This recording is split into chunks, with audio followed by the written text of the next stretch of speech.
మొన్న జరిగిన గ్లోబల్ సమ్మిట్స్‌కి రాహుల్ గాంధీ గారు రాలేదు. ఆ పార్టీ అధికారంలో కొన్ని రాష్ట్రాల్లోనే ఉంది. ఆఫ్‌కోర్స్ తెలంగాణ చాలా ఇంపార్టెంట్. ఆఫ్‌కోర్స్ అంత ప్రతిష్టాత్మకంగా చేసిన సమ్మిట్‌కి రాహుల్ గాంధీ గారు రాలేదు. బట్ ఈరోజు మెస్సీతో ఫుట్బాల్ ఆటకి ఆయన హైదరాబాద్‌కొస్తున్నారు అని చెప్పి. అంటే వాళ్ళ సీరియస్నెస్ ఏంటి అనేది మనకు కనిపిస్తూ ఉంది. ఇప్పుడు మీరు అడుగుతున్నట్టు శ్రావణి, మీరు అడిగిన ప్రశ్నలోనే చక్కటి జవాబు కనిపిస్తూ ఉంది.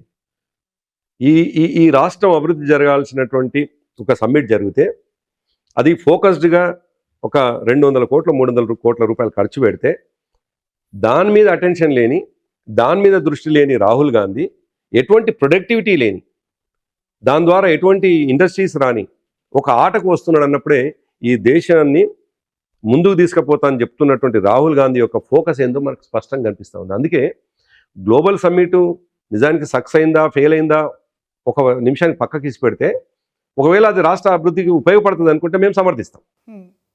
అటువంటిది వాళ్ళ పార్టీ నాయకుడు చాలా ఇంపార్టెంట్గా తీసుకొని పెట్టినటువంటి గ్లోబల్ సమ్మిట్కి ఏమో రాహుల్ గాంధీ రాడు.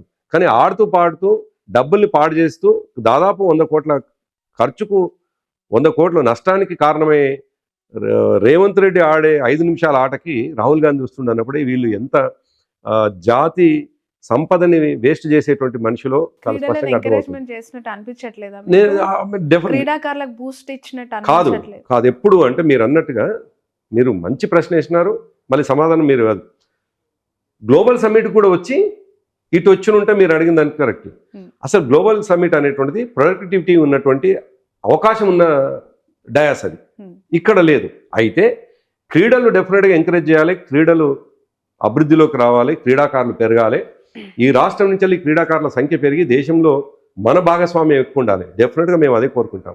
అయితే వీళ్ళ ఈ రెండింటిని కంపేర్ చేసుకున్నప్పుడు నేను చెప్పినటువంటి కామెంట్ అది, గ్లోబల్ సమ్మిట్కు రాని రాహుల్ గాంధీ ఇక్కడికి వస్తే ఆయన ఇంపార్టెన్స్ దేని మీద ఉంది అనేది చెప్పడానికి ఈ మాట చెప్తా ఉంది.